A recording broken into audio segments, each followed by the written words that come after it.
I found a store that sells the shoes of dead people and bought 3 pairs. Saul's, read the sign that hung above the small store. Walk in their shoes, written below it. The motto caught my eye on my way home from work, and the color-faded sneakers on my feet were ogling it too. A little bell rang as I opened the door, the inside smelling like leather. There were rows of shelves with dozens of pairs of shoes, all different kinds. An old man sitting behind the register perked his head up as he saw me. "Hello, how can I help you?" Just browsing." "All right, let me know if you need anything." I skimmed down the aisles as I scanned the shoes with my gaze. There were sneakers, boots, high heels, anything you could think of. Almost all of them seemed old or worn. The first pair I pulled off the shelves were loafers, something nice that I wear to work or fancy events. Its black leather was creased but intact, and the metal buckle still shined. As I continued down the aisles, the next pair of shoes I found were white Air Force Ones with only a moderate amount of stains. With enough scrubbing, I could make them look brand new, so I took them as well. And finally, I came across a scuffed pair of dark brown boots. They looked good for wintertime, so I tucked them between my arms along with the other 2 pairs. On a tight budget, I figured that was enough. I dumped the pairs onto the counter as the old man looked up. "Is this all?" I nodded. He typed on a cash register, his eyes darting to each pair as the keys clicked. I handed him crumbled bills as he put the shoes in brown boxes. "Have a nice day, and enjoy their shoes." "Thank you." I furrowed my brows as I turned away, his wording confusing me. Their shoes. It was an odd thing to say, and it stuck to the back of my mind on the way home. As I stepped inside, I set the boxes down and unpacked them. It wasn't a traditional shoe store, so I had to hope they'd all fit right. I decided to unpack the loafers first, knowing I'd be wearing those the most. Sitting on my bed, I slipped the first one onto my foot. I wiggled my toes around as I felt the fit of the shoe. It fit perfectly, but with one of my feet being slightly bigger than the other, I decided to try the other one on just to make sure. As I slipped it on, I felt this drowsiness cloud over me. My eyelids sank as my vision blurred, nausea brewing in my stomach. Suddenly, the softness of my bed beneath me grew hard, the temperature around me dropping to a chill. As my vision cleared, I looked around and realized I wasn't in my bedroom anymore. I was in a hospital room, the beeping of a heart rate monitor filling the silent room. I looked down at myself as I was wearing clothes I didn't recognize, but I still had on the black loafers. Then, I realized there was a shaking hand wrapped around mine. A dying woman laid in the bed. She was old, losing hair, and visibly tired. I didn't recognize her, yet I felt like I knew exactly who she was. I felt like she raised me, and now she was dying right before my eyes. I wiped away a tear as the preparation for grief became overwhelming. She smiled at me weakly with fading eyes. "I can't do this without you. I can't be here with you," I sobbed. I spoke with no control, but I didn't feel like I was lacking control either. "Yes, you can. I've prepared you for it all of your life." I leaned in as she kissed my forehead softly, gently wiping away a tear. "Take good care of Gigi for me, would you?"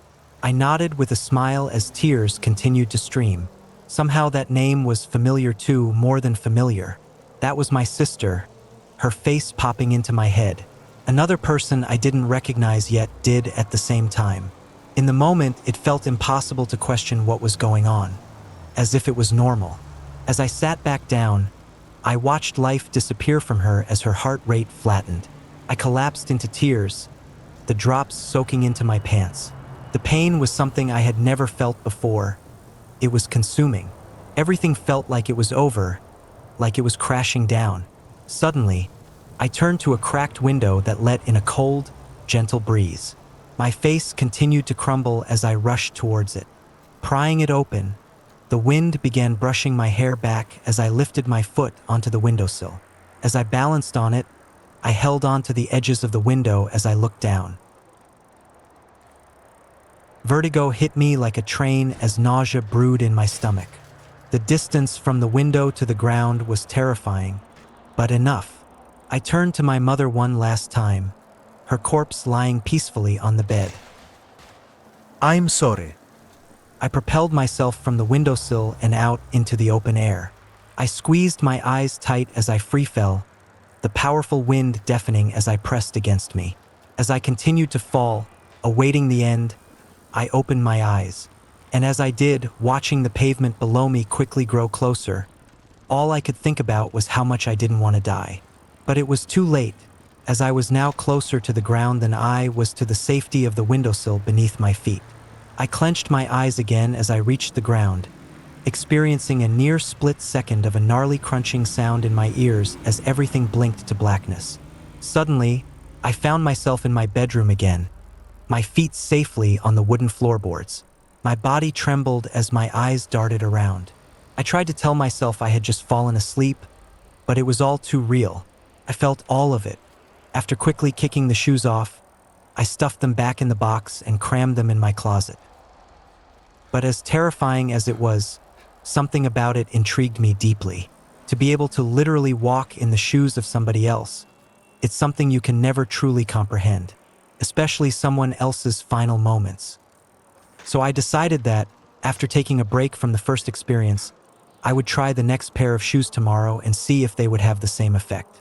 I struggled to fall asleep that night, thinking about the body that I inhabited. To think that he would have done anything to have gone back but couldn't, it unsettled me to say the least. The next morning, I decided that I wouldn't be taking my worn-down running shoes on my morning run. Instead, I pulled out the box that contained the sneakers. Dropping them by my feet, I took a deep breath before slipping my first foot inside. Then, I prepared for the heaviness to drape onto me as I put on the second shoe. But to my surprise, nothing happened. I sat and waited for a moment, the untied shoes on my feet, and it still didn't happen. I thought maybe I had just struck lucky with one pair that happened to be owned by a dead person. I trotted down my apartment steps and stepped outside. The sun beamed down on me as I queued up a song on my phone and slipped in my earbuds. Then, as I planted my feet onto the ground and began to run, the haze clouded me. Just like last time, my vision blurred, but I could still feel my legs moving, one foot in front of the other. As my music drowned out into white noise and eventually silence, I felt my ever-moving feet plant onto the floor again. My lungs and heart blazed with exhaustion as I found myself flying down what appeared to be a school hallway. I didn't know why I was running, but I knew that pure and utter fear coursed through my veins and fueled my legs. Then, as I ran, a smeared trail of blood paralleled to me. As I ran down it, my body trembled as it led to the body of a young girl lying in a pool of blood. Bullet holes riddled her body and her backpack. Then, that's when the deafening sound of rapid gunfire went off, and I remembered why I was running. I managed to run even faster as blood-curdling screams echoed throughout the empty halls. Backpacks and binders dumped across the floors. I needed somewhere to hide, so I began pounding on the first door next to me. I tugged on its locked handle as I pleaded for help. "I'm a student. I swear. Please let me in. I don't want to die." The door quickly cracked open as someone yanked me inside a dark room. A teacher closed the door behind us and locked it again, prompting me to sit in the corner with everyone else as she shushed us. I dropped to the floor and squeezed in with everyone, the silent room filled with the sounds of restrained sobs and shaking breaths. Fellow students next to me had their phones out, their trembling fingers quickly typing out their goodbyes. Knowing there was a chance this was it, I pulled out my phone and quickly began texting my parents. "Shooting at school. I love you." Unable to handle their responses, I slid my phone back into my pocket as I prayed. Then, all of our bodies winced as the sound of muffled gunfire boomed from outside. Students clamped their mouths shut as they bottled up screams in their throats. Suddenly, the room erupted in terror as bullets began to tear through the wooden door. Everyone in the room scattered as those who couldn't move fast enough slumped against the blood-splattered wall. Cramped in another corner, everyone quietly sobbed as light from the hallway poured through the bullet holes. Then the crowd screamed as the shooter began kicking in the door. With each pound, our bodies jolted. Suddenly, my phone vibrated in my pocket. I told myself I couldn't handle what my parents would say, but if I was going to die, I needed to know. So I quickly pulled my phone out and shakily opened the message. "Are you okay? I love you so much, baby." Then, as I looked up, the shooter had the door down and was in the room.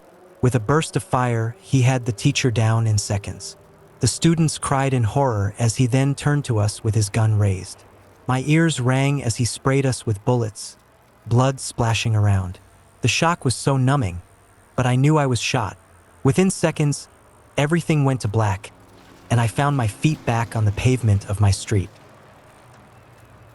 I gagged as puke flooded up my throat, then puked onto the sidewalk. My heart was still pounding. It was all too real. Too shaken up to continue, I ran back home and ripped the shoes off my feet. After that, I had no desire to try on the final pair that I bought. Curiosity had killed the cat. I couldn't do it again. So I shoved the shoes into the back of my closet and never touched them again. As months passed, I nearly forgot I had even owned them. Out of sight, out of mind. During this time, I had moved out of my apartment and into a house with my girlfriend at the time. Packing was chaotic, and it wasn't all done by me, so somehow the shoe boxes got caught up in all of the mess. With a lot of time spent at work, my girlfriend would do a lot of the unpacking while I was gone. Keep in mind, I had never mentioned the shoes to her. I felt like she'd look at me like I was insane, and I wouldn't blame her for thinking so. The experience itself was insane. So to her, she was just putting her boyfriend's shoes in his closet. One day, on a winter morning, I had overslept for work. Rushing to get ready, I snatched a pair of boots that I didn't have time to give a double take. I crammed my feet into them as I flew out the door, my grip tight on my car keys. As I muttered curses to myself under my breath, I got in the car, and as I closed the car door, it began to happen again. The sounds of the busy street distanced to silence as my vision blurred. As it cleared up, I found myself in the driver's seat of a car. When I looked around, I found myself in dark woods, parked on a trail. Then, I heard the muffled sound of screaming as someone wriggled around in the trunk. Unlike my feelings the other two times, this one was different. Upon hearing the screams, they went in one ear and out the other. I didn't feel anything. I stepped out of the car, the humid air heavy against my skin. Closing the door with a gloved hand, I slowly walked towards the trunk of the car as dirt crunched under my boots. Opening the trunk revealed a petrified woman whose arms and legs were bound by rope. She desperately wiggled around as she screamed into a strip of cloth that wrapped around her mouth. "No, no!" She attempted to cry as I gripped her by the hair and ripped her from out the trunk. She crashed to the ground, tears streaming down her face. Bunching her hair up in my grip, she continued to attempt her escape as I dragged her down a dirt path. She groaned as I dropped her head to the ground, standing in front of a human-sized hole that I had dug. Suddenly, she had maneuvered the cloth off of her mouth and began screeching. "Help! Help! No point in that, darlin'. No! Stop! Please!" She desperately begged as I kicked her onto her back and crouched above her, her cries echoing throughout the vast forest. I remained unfazed as she tried to knee my back. "Shut your fucking mouth!" Her teary eyes widened as I wrapped my hands around her throat, the leather of my gloves stretching. Her wriggling grew vigorous as I tightened my grip, breaths desperately trying to make their way into her lungs. I clenched my teeth as I made my grip even tighter, her face turning red as she failed to fight back. She refused to look at me, her eyes darting around the midnight sky. I pursed my lips, watching as life slowly faded from her eyes. I shook her neck in my grip as her attempted breaths wheezed to a stop, her widened eyes emptying. Suddenly, I whipped my head around as the sound of a snapping twig caught my ear. In the dark stood a silhouette, one that I didn't have time to make out as a loud bang rang out. My eyes shot open as I felt my mouth filling up with blood. My grip around her throat quickly loosened as I collapsed next to her. Blood spurted from the hole in my throat as I coughed up what pooled in my mouth. I stared up at the star-filled sky as a police officer ran over, his gun still raised. He dropped next to her and checked her pulse, then spoke over his radio.